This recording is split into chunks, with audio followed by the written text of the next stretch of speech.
اسی طرح سے اللہ رب العالمین کے بندے، ہم اور آپ نظر مانتے ہیں اور اس نظر کو مان کر ہم اس نظر کو پورا کرتے ہیں، اور اس نظر کو پورا کرنا بھی قرآن اور احادیث سے ثابت ہے۔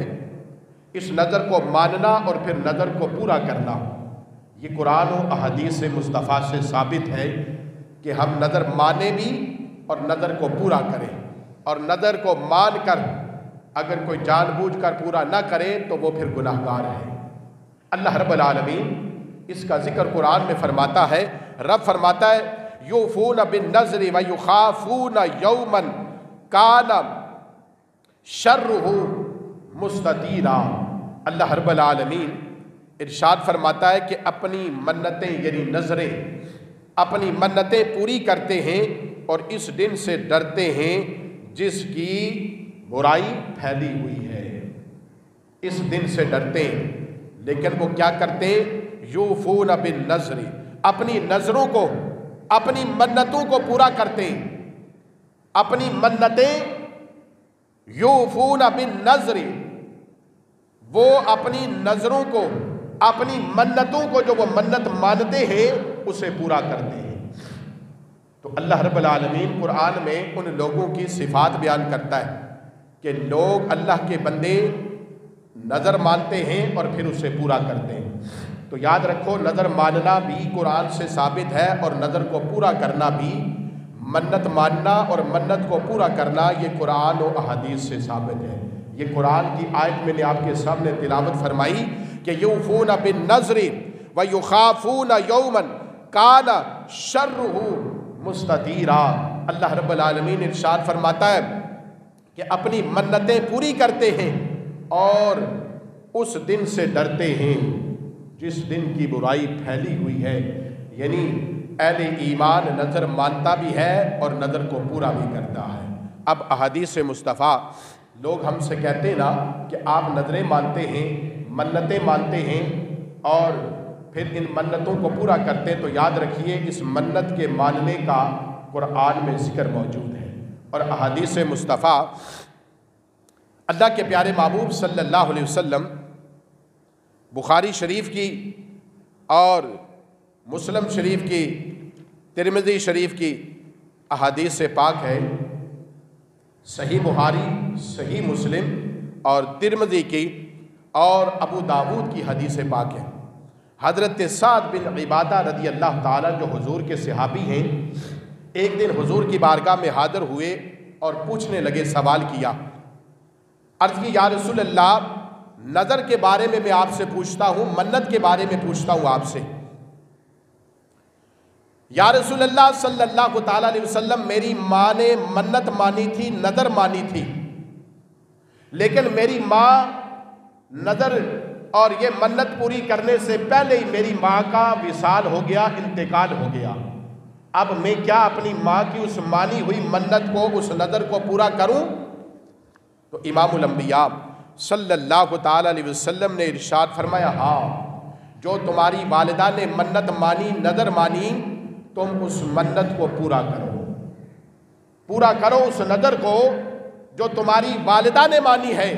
یہ حدیث پاک صحیح مسلم، صحیح بخاری کی حدیث پاک ہے، ترمذی کی، نسائی کی، ابو داود کی حدیث پاک ہے کہ امام الانبیاء صلی اللہ تعالیٰ علیہ وسلم سے صحابی نے پوچھا، یا رسول اللہ میں نظر میری ماں نے مانی تھی، منت مانی تھی، وہ فوت ہو گئی، کیا میں اس منت کو پورا کروں؟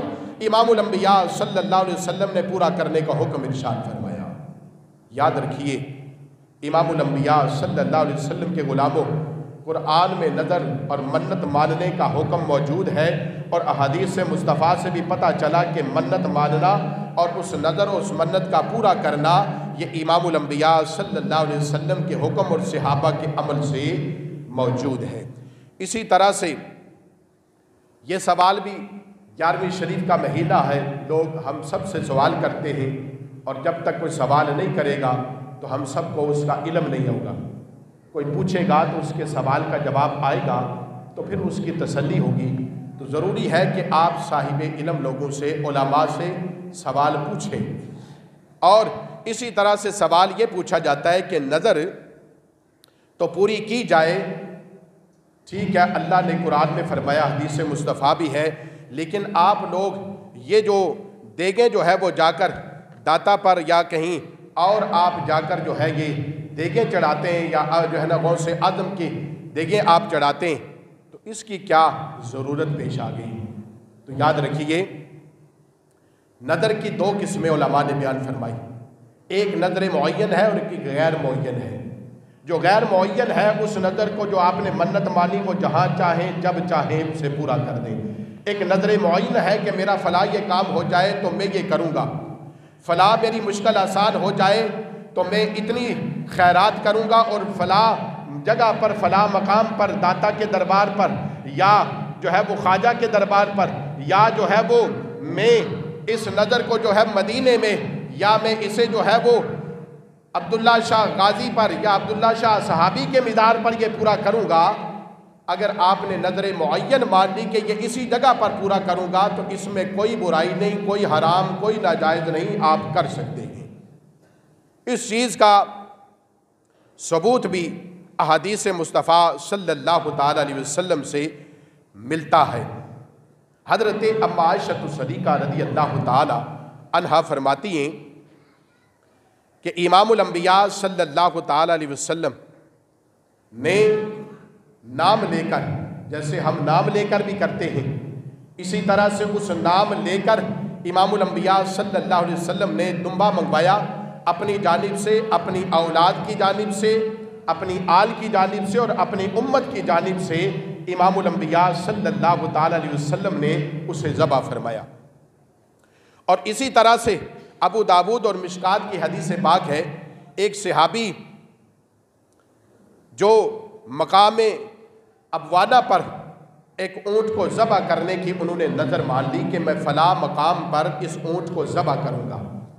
اب وہ ذبح کرنے سے پہلے امام الانبیاء صلی اللہ علیہ وسلم کی بارگاہ میں حاضر ہوئے اور پوچھنے لگے، یا رسول اللہ صلی اللہ علیہ وسلم، میں نے منت مانی ہے، نظر مانی ہے، میں مقام بوانہ پر یا ابوانہ پر میں اس اونٹ کو ذبح کروں گا، کیا یا رسول اللہ میں اپنی نظر کو پورا کر دوں؟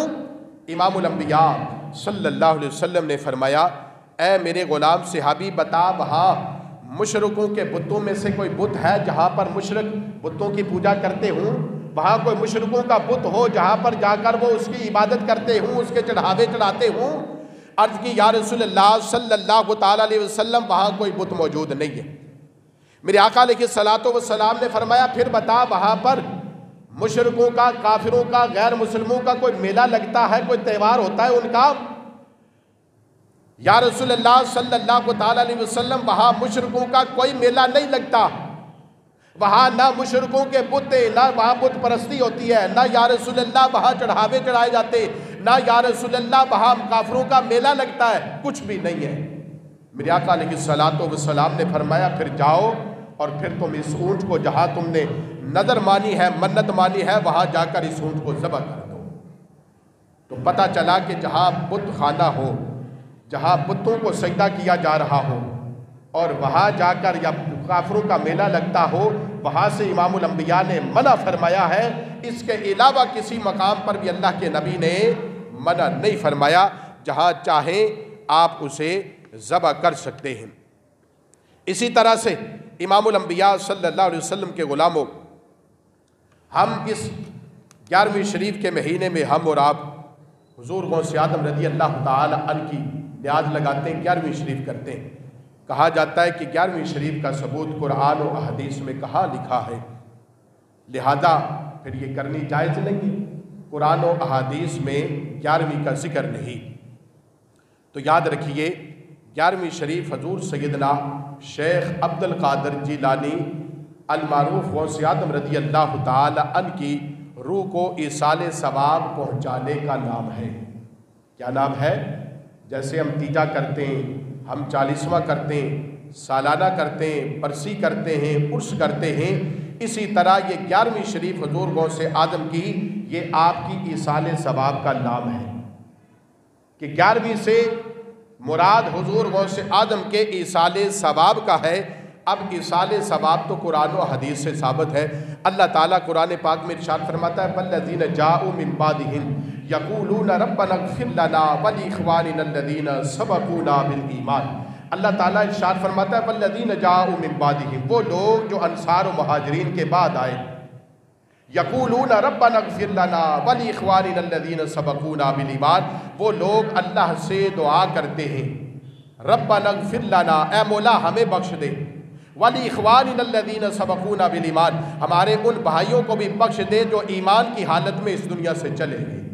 ہم دعا کرتے ہیں نا، اپنے لیے کرتے ہیں، اپنے مسلمان بھائیوں کے لیے کرتے ہیں، ماں باپ کے لیے کرتے ہیں، بہن بھائیوں کے لیے کرتے ہیں کہ مولا ہماری بخشش فرما اور ہمارے ان بہن بھائیوں کی بخشش فرما جو اس دنیا میں سے ایمان کی حالت میں ہم سے پہلے چلے گئے۔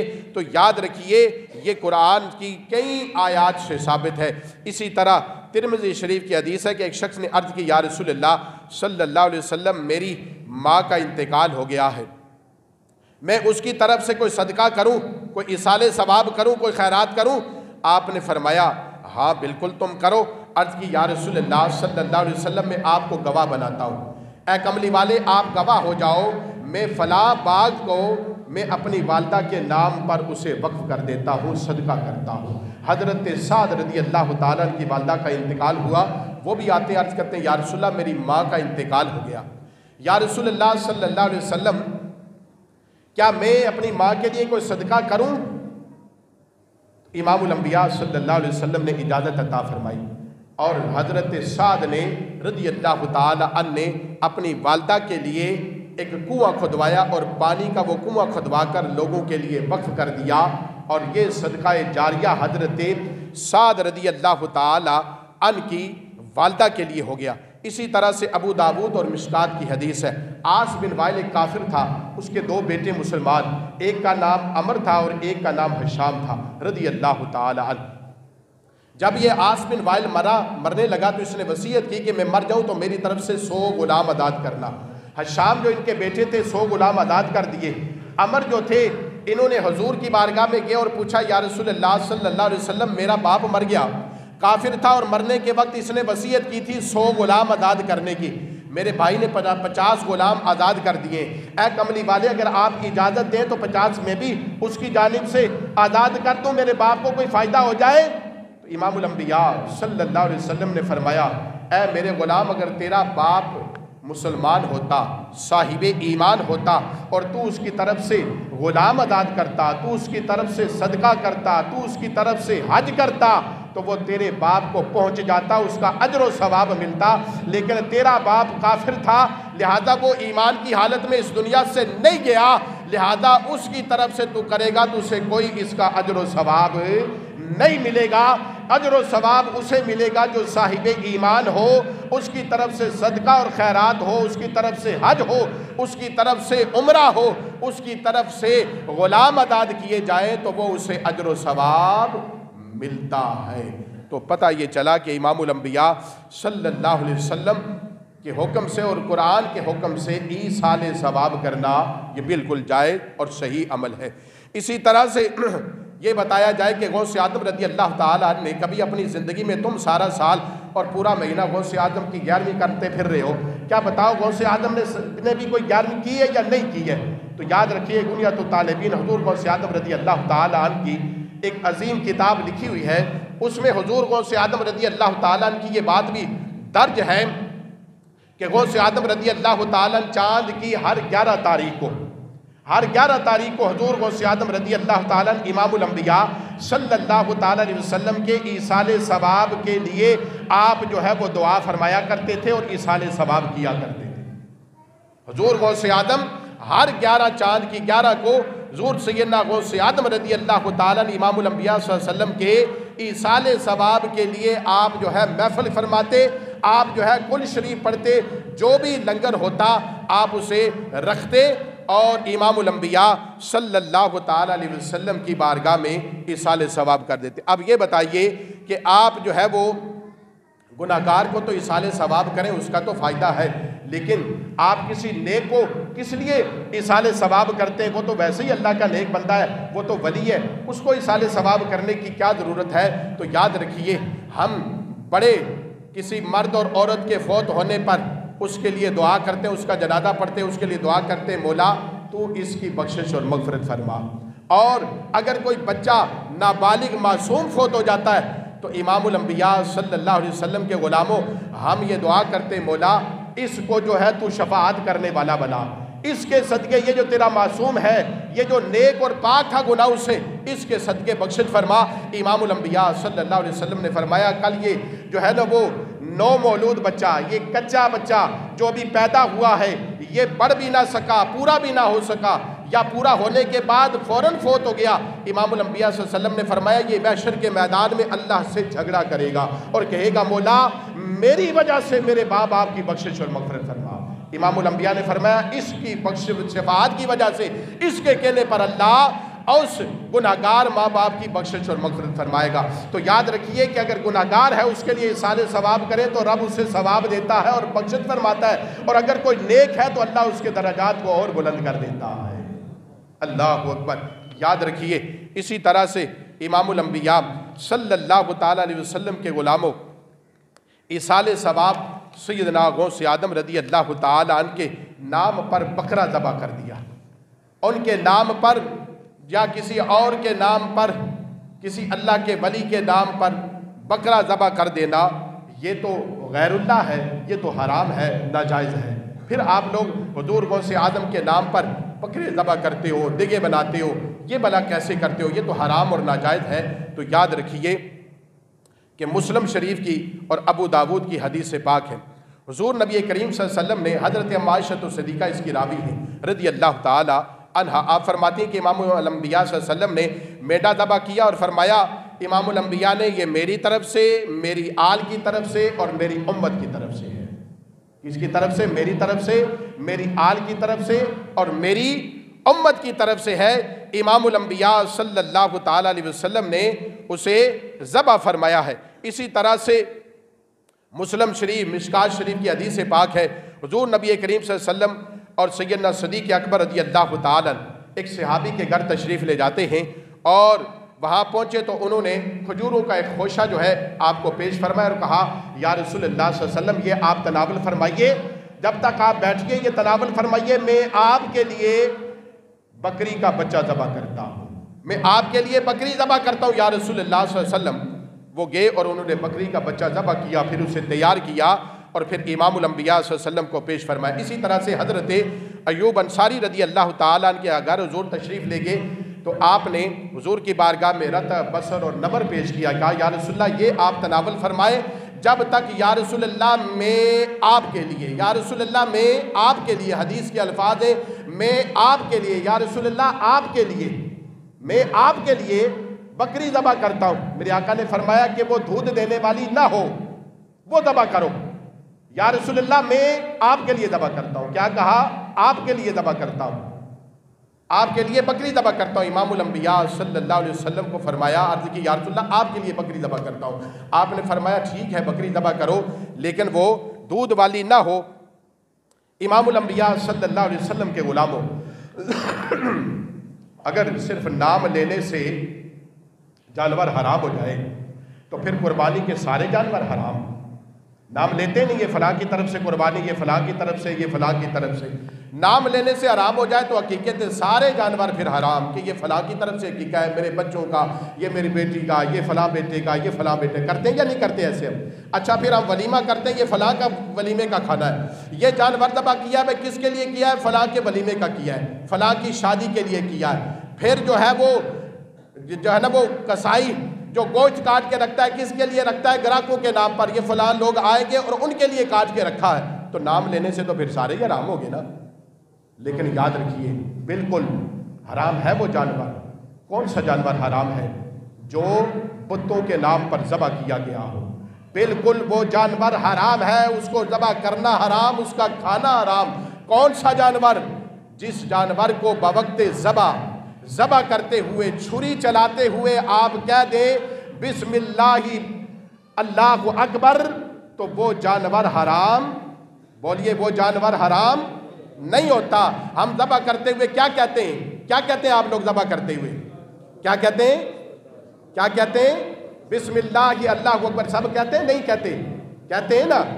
آپ بسم اللہ کی اللہ اکبر کہتے ہیں نا جانور ذبح کرتے ہوئے، تو کیا ہو گیا؟ یہ جانور ہمارے لیے حلال ہو گیا، طیب ہو گیا، پاک ہو گیا، صاف ہو گیا۔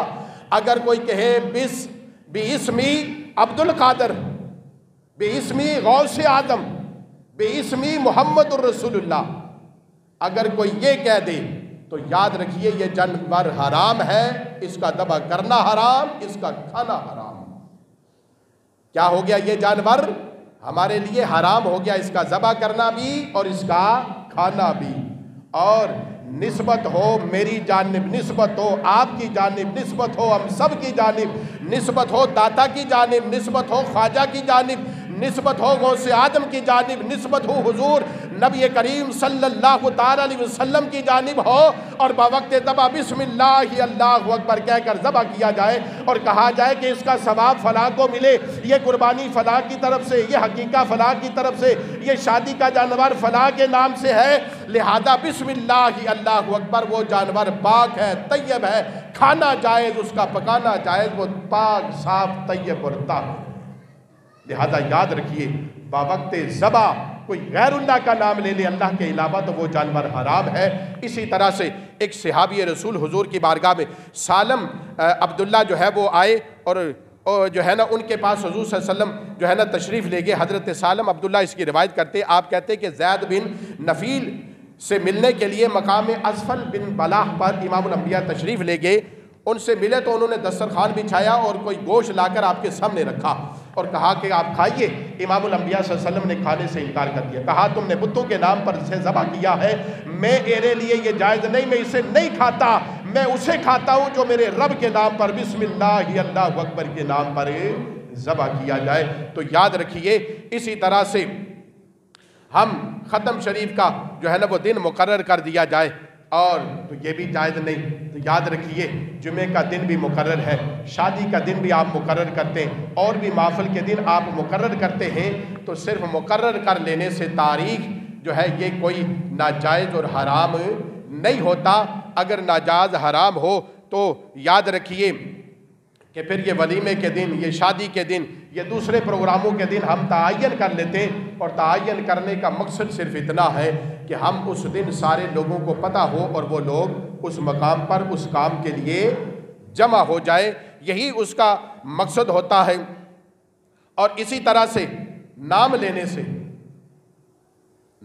سے حضرت انس رضی اللہ تعالیٰ عنہ کی حدیث پاک ہے، حضرت انس رضی اللہ تعالیٰ عنہ کہتے ہیں کہ میری والدہ نے کچھ مجھے پکا کر دیا۔ ایک روایت میں آتا ہے کہ وہ جو ہے وہ حلوہ تھا، یا ایک روایت میں آتا ہے کہ کھانا تھا، اور جو ہے وہ پھر کہا جائے کہ آپ سامنے رکھ کر اسے جو ہے وہ ختم پڑھیں، سامنے رکھ کر کھانا پڑھیں، تو یہ بھی ناجائز ہو گیا۔ تو یاد رکھیے کہ سامنے رکھ کر پڑھنا کوئی فرض اور واجب نہیں ہے، اگر سامنے رکھے بغیر بھی آپ دعا کر دیں تو نیتوں کو اللہ جانتا ہے، وہ اس کا اجر و ثواب اسے عطا فرماتا ہے، لیکن سامنے رکھ کر دیا جائے تو بھی اس میں گناہ نہیں ہے۔ کیوں گناہ نہیں ہے؟ ہم سامنے رکھ کر کوئی لات منات عزا ہے بل تو نہیں کہتے، ہم کو بتوں کے نام تو نہیں لیتے، کیا پڑھتے ہیں؟ بسم اللہ الرحمن الرحیم۔ قرآن کی آیات کی تلاوت ہوتی ہے، تو کیا جس کھانے پر قرآن پڑھا جائے وہ کھانا حرام ہو جاتا ہے؟ بتائیے، قرآن پاک چیز ہے نا، افضل ہے، اعلیٰ کلام ہے، تو لہذا قرآن پڑھنے سے کوئی چیز حرام ہوتی ہے؟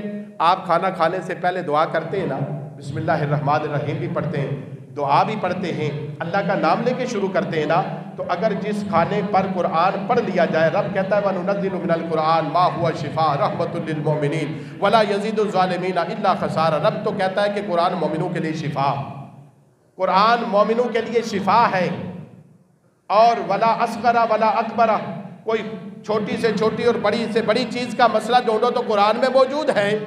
قرآن کو رب کہتا ہے کہ مومنوں کے لیے شفا، کوئی کہے کہ یہ بابا کیسے ہو سکتا ہے؟ بھلا قرآن پڑھنے سے کھانا حرام ہوتا ہے؟ نہیں ہوتا ہے، بلکہ یہ جاہلانہ رسم ہے، جاہلانہ بات ہے۔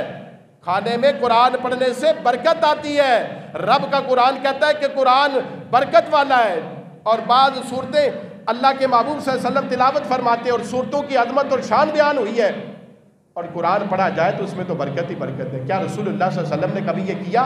یہ جو حضرت انس کی حدیث پاک میں آپ کے سامنے بیان کر رہا ہوں، کہتے ہیں میری ماں نے کچھ پکا کر دیا، میں حضور کی بارگاہ میں لے گیا، لے جانے کے بعد میں نے حضور کی بارگاہ میں پیش کیا، میرے آقا نے قبول فرمایا، اپنے سامنے رکھا، رسول اللہ نے سامنے رکھا، لگاؤ فتویٰ جو ہے نا حضرت انس پر، کہتے ہیں رسول اللہ نے کھانے کو، اس حلوے کو جو کھانا تھا سامنے رکھا، پھر جو چاہا قرآن کی آیات کی تلاوت کی، اور پھر اس کے بعد دعا کی اور پھر تناول فرمائی لیا، جو چاہا اسے کھا لیا۔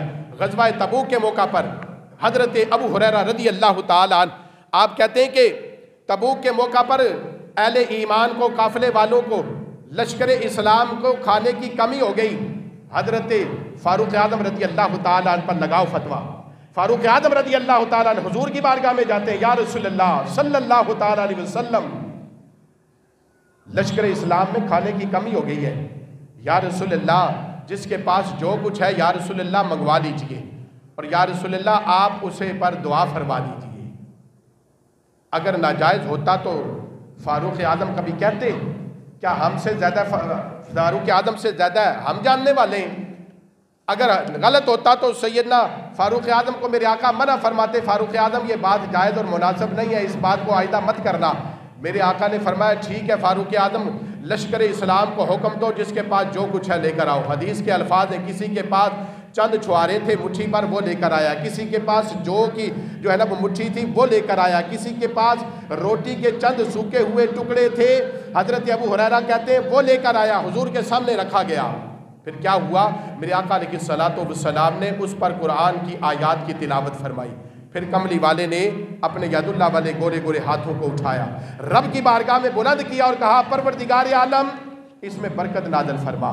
دعا کرنے کے بعد امام الانبیاء صلی اللہ علیہ وسلم نے فرمایا میرے غلاموں اب اسے کھانا شروع کر دو۔ صحابہ کہتے ہیں ہم نے کھانا شروع کیا، ہم نے پیٹ بھر کر سارے لشکر نے کھا لیا، اور کھانے کے بعد وہ جو کھانا ہم نے رسول اللہ کے سامنے چند مٹھی بھر جو رکھے تھے، مٹھی بھر چھوارے رکھے تھے، چند ٹکڑے سوکی ہوئی روٹی کے رکھے تھے، ہم سب نے پیٹ بھر کے کھانا کھا لیا، لیکن ہمارے برتنوں میں وہ کھانا جو کا تو موجود تھا۔ اللہ اکبر! تو کیا ہوا؟ قرآن پڑھنے سے برکت ہوئی، رسول اللہ کے ہاتھ اٹھانے سے، دعا کرنے سے کھانے میں برکت ہو گئی۔ تو لہذا یہ قرآن پڑھنے سے کھانا حرام و ناجائز نہیں ہوتا، بلکہ صاحب ایمان مسلمانوں کا یہ طریقہ اور یہ عمل رہا ہے، یہ صحابہ سے لے کر رسول اللہ سے لے کر کہ وہ برکت کی دعا کے لیے آپ کھانے پر سامنے رکھ کر بھی کر سکتے ہیں اور بغیر رکھے بھی کر سکتے ہیں۔ اللہ تعالی ہمیں حق کہنے، سننے اور عمل کرنے کی